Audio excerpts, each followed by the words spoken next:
Hi അസ്സലാമലൈക്കും. എല്ലാവർക്കും പുതിയ വീഡിയോയിലേക്ക് സ്വാഗതം. ഇന്ന് നമ്മൾ വന്നിരിക്കുന്നത് ഒരു നാടൻ മുട്ട റോസ്റ്റിൻ്റെ റെസിപ്പി ആയിട്ടാണ്. വളരെ സിമ്പിളായിട്ട് ചെയ്തെടുക്കാൻ പറ്റുന്ന ഈ ഒരു മുട്ട റോസ്റ്റ് നമ്മൾ ഹോട്ടലിൽ നിന്നൊക്കെ വാങ്ങുന്ന അതേ രുചിയിലാണ് ഇവിടെ ഉണ്ടാക്കിയിട്ടുള്ളത്. അപ്പോൾ നമ്മൾ കുറച്ച് ദിവസമായിട്ട് വീഡിയോസൊന്നും ഇട്ടിരുന്നില്ല. അപ്പോൾ എല്ലാവരും നമ്മുടെ വീഡിയോസൊക്കെ കാണുക. ചാനൽ സബ്സ്ക്രൈബ് ചെയ്യാതെ കാണണമെങ്കിൽ പ്ലീസ് ഒന്ന് സബ്സ്ക്രൈബ് ചെയ്ത് സപ്പോർട്ട് ചെയ്യാം. അപ്പോൾ അതെങ്ങനെ തയ്യാറാക്കാൻ നോക്കാം. ഇത് തയ്യാറാക്കാനായിട്ട് നമ്മളൊരു പാൻ സ്റ്റൗവിൽ വെച്ച് നല്ലപോലെ ചൂടായതിന് ശേഷം അതിലേക്ക് ഒരു 2.5 ടേബിൾ സ്പൂണോളം വെളിച്ചെണ്ണ ഒഴിച്ചു കൊടുക്കുക. വെളിച്ചെണ്ണ ഒഴിച്ചു കൊടുക്കുമ്പോഴാണ് നല്ലൊരു ടേസ്റ്റ് കിട്ടുന്നത്. ഇനി നിങ്ങൾക്ക് സൺഫ്ലവർ ഓയിൽ വേണമെങ്കിലും ചേർത്ത് കൊടുക്കാം. എണ്ണ നല്ലപോലെ ചൂടായി വരുമ്പോൾ അതിലേക്ക് 2 പച്ചമുളക് നെടുകെ കീറിയതാണ് ഞാൻ ഇട്ട് കൊടുത്തിട്ടുള്ളത്. എരിവിനനുസരിച്ച് നിങ്ങൾക്ക് ഇട്ട് കൊടുക്കുക. ഇത് നല്ല എരിവുള്ള മുളകായതുകൊണ്ടാണ് ഞാൻ 2 ഇട്ട് കൊടുത്തിട്ടുള്ളത്. അതുപോലെ തന്നെ 1 ടീസ്പൂൺ ഇഞ്ചി ചതച്ചതാണ് ചേർത്ത് കൊടുത്തിട്ടുള്ളത്. ഒരു 1/4 ടീസ്പൂണോളം വലിയ ജീരകം കൂടി ചേർത്ത് കൊടുത്തിട്ടുണ്ട്. ഇഞ്ചി മാത്രം ചേർത്ത് കൊടുത്താൽ മതി. നമ്മളിതിലേക്ക് വെളുത്തുള്ളി ചേർത്ത് കൊടുക്കേണ്ട ആവശ്യമില്ല. പിന്നെ അതുപോലെ തന്നെ 1 തണ്ട് കറിവേപ്പിലയും കൂടി ചേർത്ത് കൊടുത്തിട്ട് ഇതിൻ്റെയൊക്കെ പച്ചമണം പോകുന്നത് വരെ നല്ലപോലെ ഒന്ന് നമുക്ക് വഴറ്റിയെടുക്കണം. മുട്ട റോസ്റ്റ് ഉണ്ടാക്കാൻ വേണ്ടിയിട്ട് എടുക്കുന്ന പാത്രം എന്തായാലും നമ്മൾ എപ്പോഴും അടി കട്ടിയുള്ള പാത്രമാണ് എടുക്കേണ്ടത്. അടി കട്ടിയുള്ള പാത്രമാണെങ്കിൽ നമുക്ക് മീഡിയം ടു ഹൈ ഫ്ലെയിമിൽ ഇട്ടിട്ട് തന്നെ ചെയ്തെടുക്കാം. അല്ലെങ്കിൽ നമ്മൾ എന്തായാലും ഒരു മീഡിയത്തിൽ നിന്ന് കുറച്ചിട്ട് വേണം ഇട്ട് കൊടുക്കാൻ. ലോ ഫ്ലെയിമിലേക്ക് എത്തും വേണ്ട ആ രീതിയിൽ വേണം ഫ്ലെയിം ഇട്ടിട്ട് ചെയ്തെടുക്കാൻ. ഇഞ്ചിയൊക്കെ നല്ലപോലെ വാടി കിട്ടിയിട്ടുണ്ട്. ഇനി ഇതിലേക്ക് 2 സവാളയാണ് ഞാൻ ചേർത്ത് കൊടുക്കുന്നത്. 2 വലിയ സവാളയാണ്. ചെറുതാണെങ്കിൽ നിങ്ങൾക്ക് 3, 4 ചേർത്ത് കൊടുക്കുക. ഞാനിപ്പോൾ അത്യാവശ്യം നല്ല വലിയ സവാള ആയതുകൊണ്ടാണ് 2 ചേർത്ത് കൊടുത്തിട്ടുള്ളത്. കനല്ലാതെ മുറിച്ചെടുത്തിട്ടുണ്ട്. ഇനി നമ്മൾ മുട്ട റോസ്റ്റ് ഉണ്ടാക്കുമ്പോൾ നമ്മൾ ചെറുതായി കൊത്തിയരിഞ്ഞെടുക്കരുത്. ഇതുപോലെ വേണം സവാള മുറിച്ചെടുക്കാൻ. ഇനി നമ്മുടെ മസാലയ്ക്ക് ആവശ്യമായിട്ടുള്ള ഉപ്പ് ചേർത്ത് കൊടുക്കുക. ഉപ്പ് ചേർത്ത് കൊടുക്കുമ്പോൾ സവാള പെട്ടെന്ന് വാടിക്കിട്ടും ചെയ്യും. അതുപോലെ തന്നെ നല്ല സോഫ്റ്റായി കിട്ടും ചെയ്യും. ഉപ്പൊക്കെ ചേർത്ത് കൊടുത്തതിന് ശേഷം നമുക്ക് നല്ലപോലെ ഒന്ന് ഇളക്കി യോജിപ്പിച്ചെടുക്കണം. ഈ ഒരു സവാള നമുക്ക് മുഴുവനായിട്ടും വാടിക്കിട്ടേണ്ട ആവശ്യമില്ല. ഒരു 1/4 ഭാഗം ആയി കിട്ടിയാൽ മതി. ഇനി ഇത് നമുക്ക് അടച്ച് വെച്ചിട്ട് ഒരു 3 മിനിറ്റോളം ഒന്ന് കുക്ക് ചെയ്തെടുക്കണം. അടച്ച് വെച്ച് കുക്ക് ചെയ്യുമ്പോൾ സവാള നല്ലപോലെ തന്നെ ഒന്ന് സോഫ്റ്റായിട്ട് കിട്ടും. മുട്ട റോസ്റ്റിനൊക്കെ സവാളയൊക്കെ നല്ലപോലെ സോഫ്റ്റ് ആയതൊക്കെ നല്ല കുഴഞ്ഞിരിക്കുന്ന രീതിയിലായിരിക്കും. അപ്പോൾ അങ്ങനെ കിട്ടാൻ വേണ്ടിയിട്ടാണ് നമ്മൾ അടച്ച് വെച്ചിട്ട് ഒന്ന് കുക്ക് ചെയ്തെടുക്കുന്നത്. ഇപ്പോൾ ഒരു 3 മിനിറ്റ് നേരം കഴിഞ്ഞപ്പോൾ തുറന്ന് നോക്കിയപ്പോൾ സവാളയ്ക്ക് ഒരു പകുതിയോളം വാടി കിട്ടിയിട്ടുണ്ട്. ഇനി ഒന്നും കൂടി നമുക്ക് ഇളക്കി കൊടുക്കുക, എല്ലാ ഭാഗം ഒരുപോലെ ആയി കിട്ടാൻ വേണ്ടിയിട്ട്. നമ്മളിത് അടച്ച് വെച്ചിട്ട് കുക്ക് ചെയ്തുകൊണ്ട് തന്നെ കുറച്ച് വെള്ളത്തിൻ്റെ അംശമൊക്കെ ഉണ്ട്. അതൊന്നും കുഴപ്പമില്ല.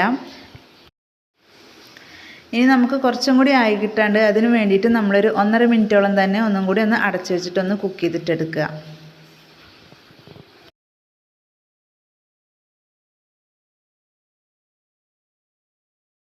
നമ്മളൊരു 1.5 മിനിറ്റ് നേരം കൂടി അടച്ചു വെച്ചിട്ട് വേവിച്ചപ്പോൾ നമ്മുടെ സവാളയ്ക്ക് നമുക്ക് നല്ല പാകത്തിന് തന്നെ വാടി കിട്ടിയിട്ടുണ്ട്. നല്ല സോഫ്റ്റായിട്ട് തന്നെ കിട്ടിയിട്ടുണ്ട്. അപ്പോൾ ഇത്ര മതി. ഇതിൽ കൂടുതലായിട്ട് കളർ മാറേണ്ട ആവശ്യമൊന്നുമില്ല.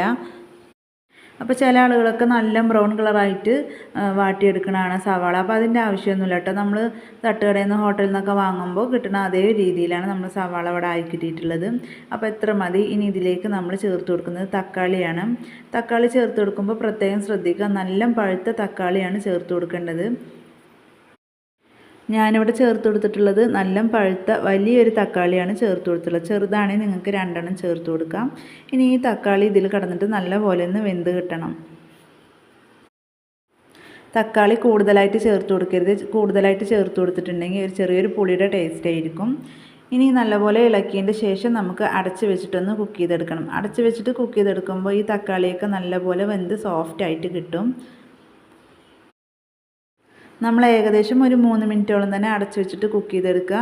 അപ്പോഴേക്കും നല്ലപോലെ ഒന്ന് വെന്ത് കിട്ടും. അപ്പോൾ ആ തക്കാളിയൊക്കെ ഇവിടെ നല്ലപോലെ ആയി കിട്ടിയിട്ടുണ്ട്. നല്ല സോഫ്റ്റായിട്ട് അതിൻ്റെ തൊലിയൊക്കെ നല്ല കട്ടി കുറഞ്ഞ് നല്ല സോഫ്റ്റായിട്ട് തന്നെ കിട്ടിയിട്ടുണ്ട്. ഇനി നല്ലപോലെ ഒന്ന് ഇളക്കി യോജിപ്പിച്ചെടുക്കുക. ഇനി ഇതിലേക്ക് മസാലപ്പൊടികളൊക്കെ ഒന്ന് ചേർത്ത് കൊടുക്കാം. അപ്പോൾ ആദ്യം തന്നെ ഞാനൊരു 1/2 ടീസ്പൂൺ ചിക്കൻ മസാലയാണ് ചേർത്ത് കൊടുത്തിട്ടുള്ളത്. ചിക്കൻ മസാല നിങ്ങൾക്ക് അതിൻ്റെ ഫ്ലേവർ ഇഷ്ടമാണെങ്കിൽ 1 ടീസ്പൂൺ വരെ ചേർത്ത് കൊടുക്കാം. അതുപോലെ തന്നെ ഒരു 1/4 ടീസ്പൂണോളം മഞ്ഞൾപ്പൊടിയും ഒരു 1.5 ടീസ്പൂൺ മുളക് പൊടിയും ചേർത്ത് കൊടുത്തിട്ടുണ്ട്. എരിവുള്ള മുളക് പൊടി ആയതുകൊണ്ട് തന്നെ 1.5 ടീസ്പൂൺ ചേർത്ത് കൊടുത്തിട്ടുള്ളത്. കാശ്മീരി മുളക് പൊടിയൊക്കെ ആണെങ്കിൽ നിങ്ങൾക്ക് 2-2.5 ടേബിൾ സ്പൂണോളൊക്കെ ചേർത്ത് കൊടുക്കാം. ഇതിൽ നമ്മൾ നേരത്തെ പച്ചമുളക് ചേർത്ത് കൊടുത്തുകൊണ്ട് തന്നെ അതിനനുസരിച്ച് ചേർത്ത് കൊടുത്താൽ മതി മുളക് പൊടി.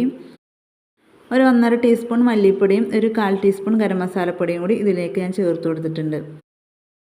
കുറച്ചും കൂടി സ്പൈസി ആയിട്ട് വേണം തോന്നുകയാണെങ്കിൽ നമുക്കൊരു 1/2 ടീസ്പൂൺ കുരുമുളക് പൊടിയും കൂടി ചേർത്ത് കൊടുക്കാം. ഇതിൻ്റെയൊക്കെ പച്ചമണം പോകുന്നവരെ നല്ലപോലെ ഒന്ന് ഇളക്കി യോജിപ്പിച്ചെടുക്കാം. അപ്പോൾ ഇത്ര മതി. ഇനി ഇതിലേക്ക് നമുക്ക് കുറച്ച് വെള്ളം ഒഴിച്ച് കൊടുക്കണം. ഞാനൊരു 3 ടേബിൾ സ്പൂണോളം വെള്ളം ഒഴിച്ച് കൊടുക്കുന്നുണ്ട്. വെള്ളം ഒഴിച്ച് കൊടുത്തിട്ട് ഒന്ന് മിക്സ് ആക്കിയതിന് ശേഷം ജസ്റ്റ് ഒന്ന് തിളപ്പിച്ചെടുക്കുക. നമുക്ക് കടയിൽ നിന്നൊക്കെ വാങ്ങാൻ കിട്ടുന്ന മുട്ട റോസ്റ്റ് കുറച്ച് ഗ്രേവി എടുക്കാനായിരിക്കുമല്ലോ. വെള്ളം ഒഴിച്ച് കൊടുത്തിട്ട് ഒന്ന് നല്ലപോലെ മിക്സ് ആക്കിയതിന് ശേഷം ഇതിൽ ഉപ്പ് നോക്കുക. ഉപ്പ് കുറവാണെങ്കിൽ ചേർത്ത് കൊടുക്കുക. ഇനി ഇതിലേക്ക് 1 ടീസ്പൂൺ പഞ്ചസാരയും കൂടി ഞാൻ ചേർത്ത് കൊടുത്തിട്ടുണ്ടായിരുന്നു. പഞ്ചസാര ചേർത്ത് കൊടുത്താൽ ചെറിയൊരു മധുരം ഉണ്ടാവും. നമ്മൾ കടയിൽ നിന്നൊക്കെ വാങ്ങുന്ന മുട്ട റോസ്റ്റിന് ചെറിയൊരു മധുരമൊക്കെ ഉണ്ടാവുമല്ലോ. അപ്പോൾ അതിന് വേണ്ടിയിട്ടാണ് ഞാനിത് ഇട്ട് കൊടുത്തിട്ടുള്ളത്. ഇനി നമുക്ക് മൂടി വെച്ചിട്ട് ഒന്ന് തിളപ്പിച്ചെടുക്കണം. ഏകദേശം 1 മിനിറ്റ് മാത്രമാണ് ഞാനിത് അടച്ച് വെച്ചിട്ടൊന്ന് തിളപ്പിച്ചെടുത്തിട്ടുള്ളത്. അപ്പോഴേക്കും തന്നെ നല്ലപോലെ തിളച്ച് എണ്ണയൊക്കെ ഒന്ന് തെളിഞ്ഞ് വന്നിട്ടുണ്ടായിരുന്നു. ഇനി നമുക്ക് ഒന്ന് നല്ലപോലെ ഒന്ന് മിക്സാക്കി എടുക്കാം. ഇനി ഇതിലേക്ക് പുഴുങ്ങി വെച്ചിട്ടുള്ള മുട്ട ചേർത്ത് കൊടുക്കാം. മുട്ട നമ്മൾ പുഴുങ്ങിയെടുക്കുമ്പോൾ എപ്പോഴും ശ്രദ്ധിക്കുക, പാകത്തിന് മാത്രം വേവിച്ചെടുക്കുക. കൂടുതലായിട്ട് നമ്മൾ വേവിച്ചെടുത്തിട്ടുണ്ടെങ്കിൽ അതിൻ്റെ ഉള്ളിലെ ആ മഞ്ഞക്കരുവൊക്കെ കറുത്ത് പോകും. അതുപോലെ തന്നെ പുറം വശത്തുള്ള ഒരു വെള്ളം നല്ല റബ്ബർ പോലെ ഇരിക്കും. അപ്പോൾ അത് നിങ്ങൾ പ്രത്യേകം ശ്രദ്ധിക്കുക. ഇപ്പോൾ മുട്ട ചേർത്ത് കൊടുത്തിട്ട് നല്ലപോലെ ഒന്ന് മിക്സാക്കി എടുക്കുക ഈ മസാലയിൽ. മുട്ടയിൽ മസാല പിടിക്കാൻ വേണ്ടിയിട്ട് ഞാൻ ഒരു കത്തി വെച്ചിട്ട് ഇങ്ങനെ ഒരു 3-4 വരയൊക്കെ ഇങ്ങനെ വരഞ്ഞു കൊടുത്തിട്ടുണ്ടായിരുന്നു. അങ്ങനെ ചെയ്യണമെന്നില്ല, നിങ്ങൾക്ക് വേണമെങ്കിൽ ചെയ്താൽ മതി. അങ്ങനെ ചെയ്തിട്ടുണ്ടെങ്കിൽ പെട്ടെന്ന് തന്നെ മസാല പിടിക്കും. അതുപോലെ തന്നെ നല്ലൊരു ടേസ്റ്റ് ആയിരിക്കും. ഇനി അടച്ച് വെക്കുക ഒരു 2 മിനിറ്റോളം. ഇപ്പോൾ നമ്മൾ 2 മിനിറ്റ് കഴിഞ്ഞിട്ടൊന്ന് തുറന്ന് നോക്കിയപ്പോൾ നല്ലപോലെ മുട്ടയിലൊക്കെ മസാല പിടിച്ചിട്ടുണ്ട്. ഇനി നമുക്കിതൊന്ന് ഇളക്കി യോജിപ്പിച്ചെടുക്കാം. അത്രേ ഉള്ളൂ, നമ്മുടെ മുട്ട റോസ്റ്റ് ഇവിടെ റെഡി ആയിട്ടുണ്ട്. വളരെ ഈസി ആയിട്ട് ചെയ്തെടുക്കാൻ പറ്റുന്ന രീതിയാണ്. അപ്പോൾ ഞാൻ ചെയ്തെടുക്കുന്ന രീതിയിലാണ് നിങ്ങളിവിടെ കാണിച്ചിട്ടുള്ളത്. ആളുകളും പല രീതിയിലും ചെയ്തെടുക്കാറുണ്ട്. അപ്പോൾ എല്ലാവർക്കും ചെയ്തെടുക്കാൻ പറ്റുന്ന ഒരു രീതിയാണിത്. വളരെ സിമ്പിളാണ്. അപ്പോൾ തീർച്ചയായും ട്രൈ ചെയ്ത് നോക്കുക. വീഡിയോ ഇഷ്ടപ്പെട്ടാൽ ലൈക്ക് ചെയ്യുക, ഷെയർ ചെയ്യുക, നിങ്ങളുടെ അഭിപ്രായങ്ങൾ കമൻറ്റ് ചെയ്യുക.